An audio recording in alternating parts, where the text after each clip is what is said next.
Fantastic. Hi, folks. When Dora asked me to contribute to this webinar, my initial reaction was, oh, fantastic, that sounds good.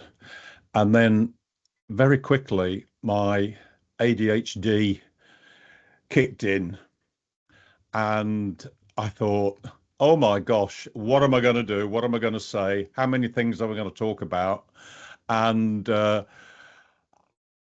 tried to calm down and I thought, I wonder if I could ask you, and please don't do this, I wonder if I could ask you to get up, run around the room, open drawers, close drawers, go to the kitchen, make a cup of tea, do something else, close the curtains, open the curtains, write a report, do something strange, because that's how my ADHD brain works. And one thing amongst many other things I loved about working on the LOASCA project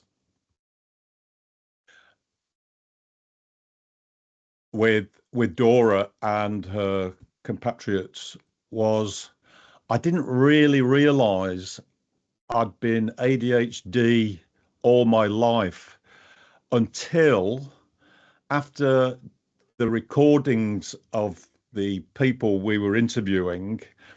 It was about analysis, and I realized I can't analyze things from an academic point of view. So I'm really good at capturing stories. And what I'd like to say is I really enjoyed how the LOASCA team and others use my skills of capturing stories. So me as a teenager using a newly bought Valve tape recorder in 1968, recorded my sister being born upstairs where we lived. So it wasn't on video, it was a recording. I was stretching the cable. So I've got my sister being recorded, and all the way through her life of learning how to speak, I recorded her. And when she was 18, I gave her an audio cassette of her saying being born, saying her first words. So it's been within me a long time to capture people's stories. So that was actually on reel-to-reel tape for that tape recorder. And then when I look back, I looked upstairs and I thought, I've got many audio cassettes, mini discs, so you can see the technology where I came from, and using reel-to-reel of people I've interviewed. Initially, it was family members who, unfortunately, now have long time passed away. But I'll give you a few examples of what I've done. So, for instance, my dad sadly died in 1978, but he never talked about when he was in the Second World War. And I found this letter from the Burgermeister and school teacher of a town, Winterswijk in Holland. So I actually wrote off, just saying, to whom it may concern, if you're still there. And they wrote back because my dad was actually in their front room looking after this family from D-Day landings. So I've always got this way of doing some research. So another thing I did, I interviewed my grandmother in 1975 about my grandfather, who died sadly in 1941. So I never got to know him. And recently, when I've took the transcript verbatim and put it into AI, and Dora's asked me to talk about how I use AI.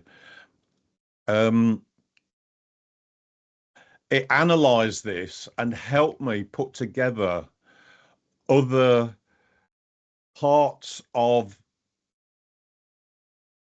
other parts of the picture. I also asked AI, if you had to guess where this person came from, where would it be? And they were bob on, right in the centre of Birmingham, which is where my grandmother was born. Just to add another thing about my dad, this was a Ministry of Defence report of a tiny little history of my dad. When he was 18, he was trained to be killing Germans. When I was 18, I'd started to go to university. And this little section at the bottom, covered in, circled in red, talks about on the D-Day landings, his landing craft hit something under the water and pierced the bottom of the landing craft, and most of the people died on it. And luckily, my dad didn't. So from the tiniest amount of information, I love trying to get all the extra patina around a story. And obviously I've got to be sensitive to that when we're doing something officially with the ethics. And that's what I like about working on projects with your good selves, because I can see how ethics is so important. And I've never felt as though I've been pulled up on anything. Just to add another thing, I've interviewed people and produced little booklets and of their transcribed conversations. I've been on the radio being interviewed about my prostate cancer journey. So part of what I bring to a project is my willingness to have courage to talk about my journey, not because I want to overpower anyone, but to actually assist them with opening up the space for them to talk about their story. So what I found is when there's that empathy and understanding without overpowering the conversation, that kind of opens up, that crafts a space which allows things to come out. So I think my understanding of how the technology works. So let me just find this. I keep up to date with technology, and now there's these tiny, tiny microphones which just plug into the bottom of a smartphone, which, if placed correctly, can actually capture some very good audio. So something else I bring to an equation when we're doing interviews is to say the ideal place is not in a cafe where there's clinking cups and noise and all that kind of stuff. Move, if you can, to a quieter space. If you are in a noisy space, see if the technology can actually do some processing of that before it gets actually recorded.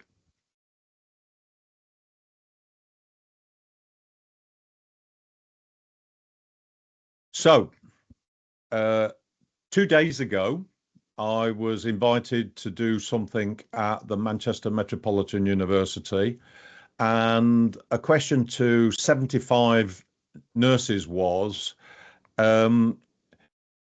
is it a good thing to cry in front of a patient?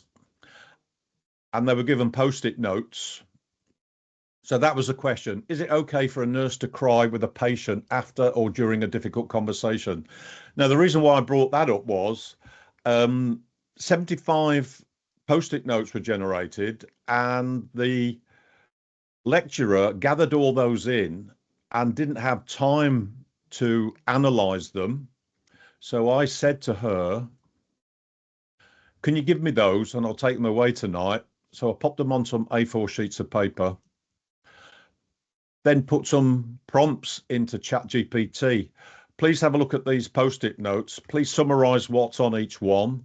And then I asked it to process it in terms of how a nurse who's somebody who's just joined an undergraduate course at Manchester Metropolitan University on a BSc in mental health nursing, take on that framework of somebody who 2 years earlier was just taking their O-levels and put that into context so they've got some way of learning from that. Now, that took me about 10 minutes to do that.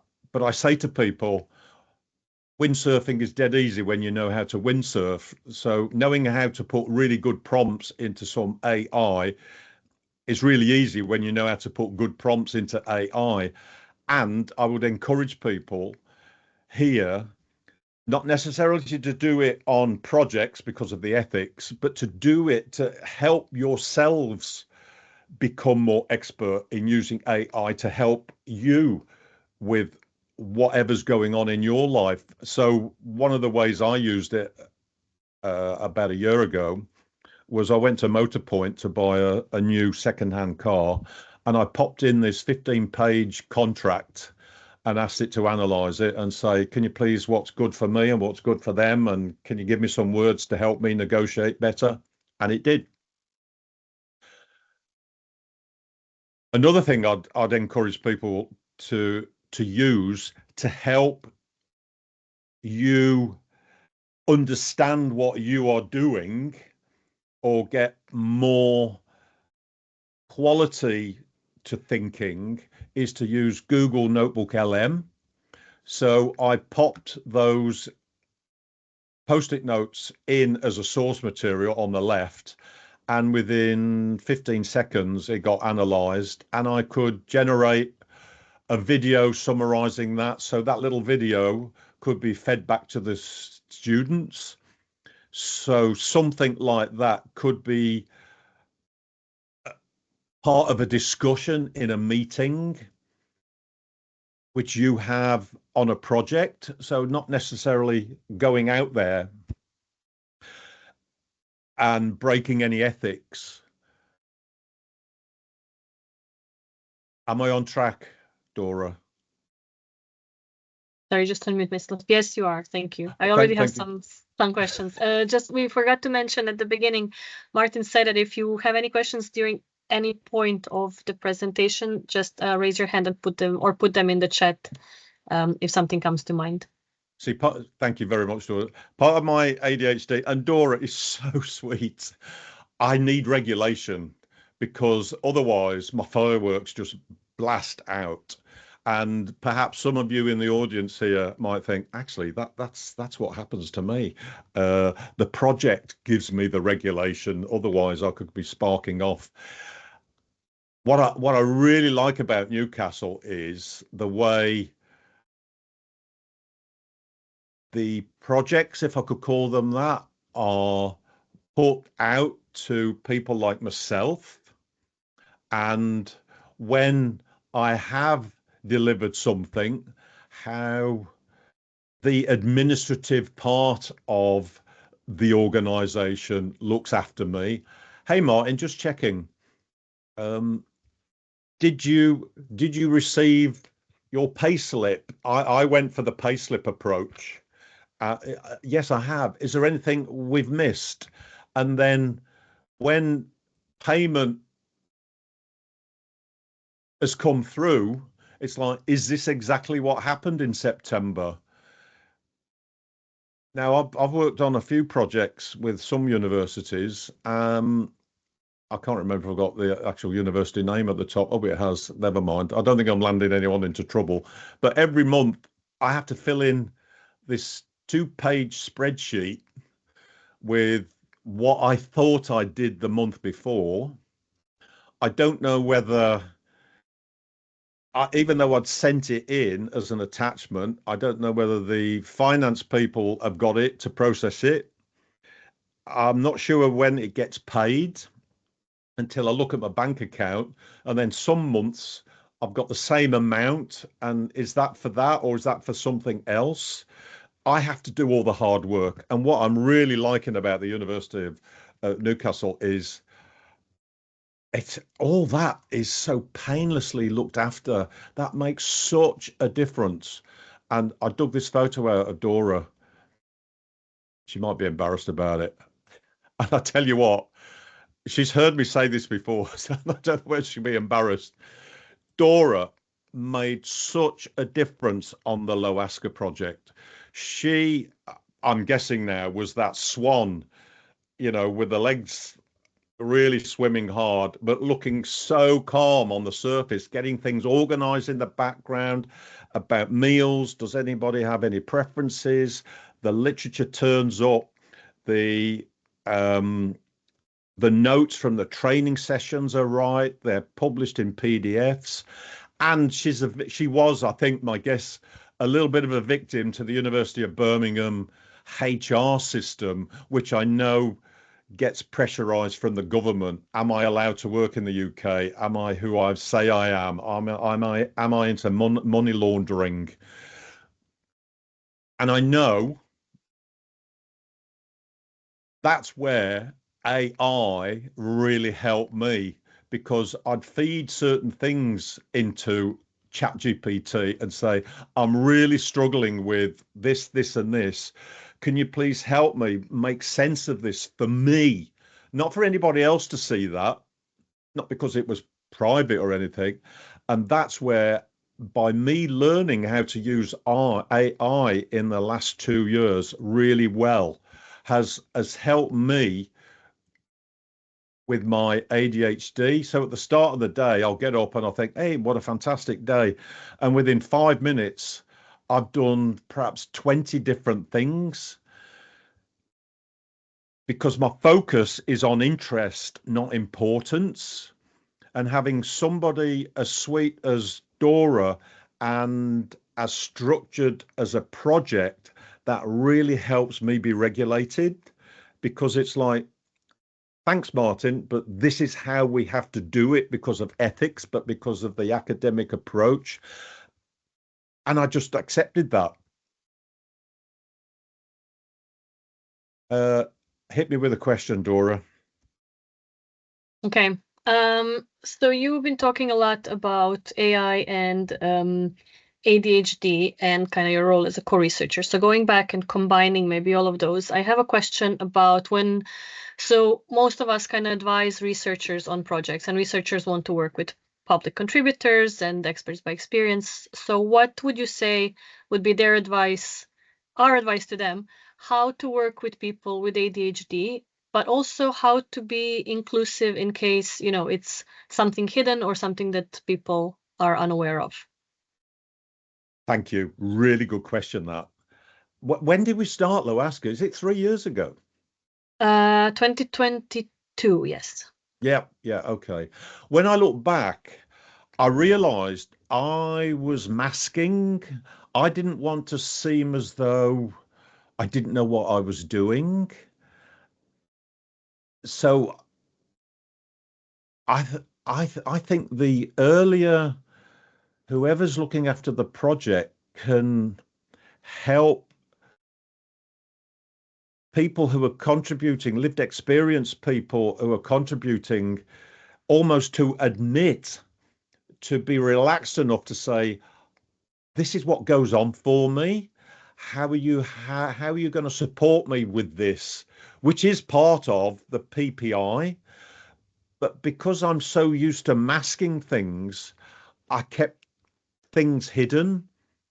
I was struggling at that moment 3 years ago to come to terms with the ADHD brain wiring I'd had all my life. Now, I'm not saying, Dora and Jason of the LOASCA project has to give me therapy. But I think it's quite difficult, actually, to hold the space for people who are coming into a project, who are fearful of looking silly, stupid, bit dumb, whatever, and allowing them to ask what I might feel are my dumb questions, and it's not a question of saying, hello, does anyone have any simple questions they want to ask? Because if I'm shameful of something, I'm not going to come forward with that. So I think that's quite a difficult thing to manage. Does that make sense? Yes, thank you. Do you want to continue, or do you need more questions on my end? No, regulate me. Okay, so coming back to the researchers and kind of what you said about storytelling and your kind of passion for it. Do you think there is a way to embed storytelling within academic research, and how would you do that?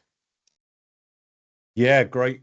That again, a great question. I think my ADHD has really helped me with getting information out of people, not forcefully, because I don't actually understand most of the time what people are saying. It's like I actually don't understand what that means. Could you tell me what that actually means? So it's not because I'm smart, it's because I don't actually know what it means. So what I've seen is crafting conversations really helps, really oils the gears, and I have to listen very carefully. Uh, And if I'm listening carefully, my brain might be saying, I don't actually understand what you're saying. But to deliver that question in a way which doesn't sound accusatorial or making them seem silly, but it's like, could you expand on that? Genuinely, not because I have to say 3 times, will you expand on that? Will you expand on that? But it's really being in the moment with the person I'm interviewing for their story. Now, I remember saying to Dora that ethically you probably can't do this, but when I was recording people, a family tree in the 1980s, I put 2 microphones on them. And at the end of the interview, I'd say, okay, we finished now. So I'd take the microphone off, put it down. And they go, oh, thank God you've taken that off. What I really wanted to say was blah, blah, blah, blah. And my tape recorder was still running. So I captured some very, very interesting stories. Now, ethically, I don't think you could do that. So sometimes you've got to be prepared for the nuggets actually come out as you're walking away from the person and they're saying, thank you very much for seeing me. Let me show you to the door. What I really wanted to tell you was such and such. And sitting in the car making copious notes. So if that helps. I can't believe the time's whizzing by. I know. Okay, next question for you on the use of AI. Do you think that researchers and academics can use AI to make projects more inclusive, and how do you think we can go about that? Another great question. I think the way an academic person could use AI is very personal. It could be, I'm meeting with Martin today, and he's told me he is 71. He's only recently understood that he's got ADHD and is neurodiverse. Talk me through how I might be able to have a better meeting with him. Because I tend to come, this is me talking as an academic, because I tend to come from an academic point of view and a very structured point of view and an ethical point of view, which might perhaps close the conversation down, or how can I open up the conversation? So when OpenAI came up with the name for its AI model called Chat GPT, it knew what it was saying. I go out for my 5 mile walk. I've got prostate cancer stage 4, and I go out for a 5 mile walk every day. I have a chat with Chat GPT and I talk with it.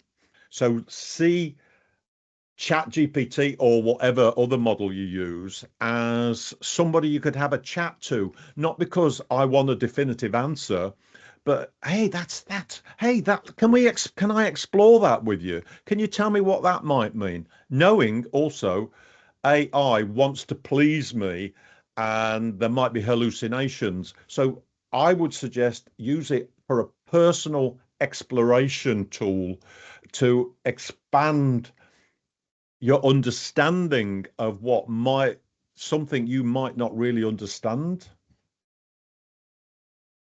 Great, thank you. I have one final question and then we can open up the floor. So can you tell us a bit about the good and the bad things in your experience and career as co-researcher on kind of the different universities and projects that you worked in, and what good practice we can take to future projects? I'll just stop that.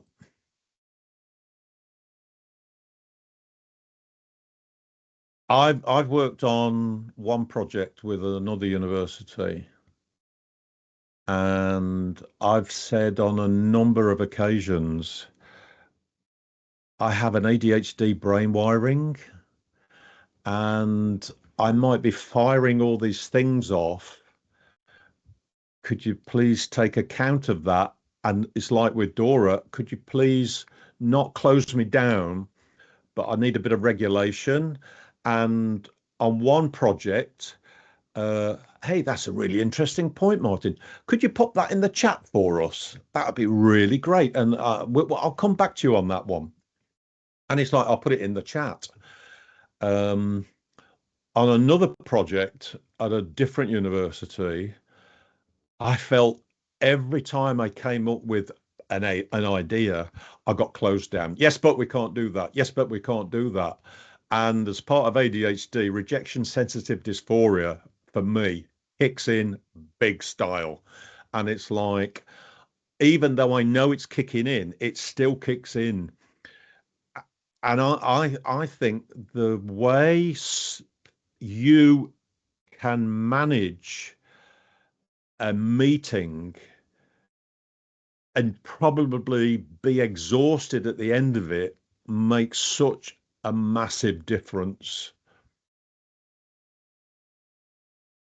Thank you. I will remove you from the highlight, and I also want to mention that October is ADHD Awareness Month.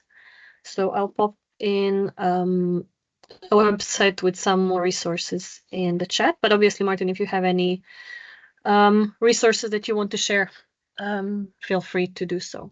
Okay. Okay, so I shall stop recording as soon as I find where, and we can open it up to any questions